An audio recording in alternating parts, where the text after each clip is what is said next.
96 பெரியகுளம் நகரமன்ற தலைவர். 1997 தேனி மாவட்ட எம்ஜிஆர் இளைஞரணி செயலாளர். 1998 பெரியகுளம் நகர கழக செயலாளராக 2வது முறையாக தேர்வு செய்யப்பட்டார்.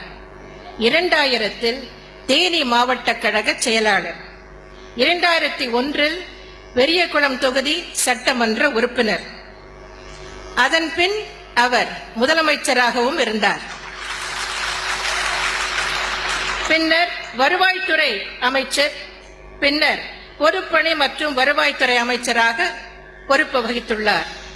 2004 கழக தேர்தல் பிரிவு செயலாளரானார். 2006 பெரியகுளம் சட்டமன்ற உறுப்பினராக மீண்டும் தேர்வு செய்யப்பட்டார்.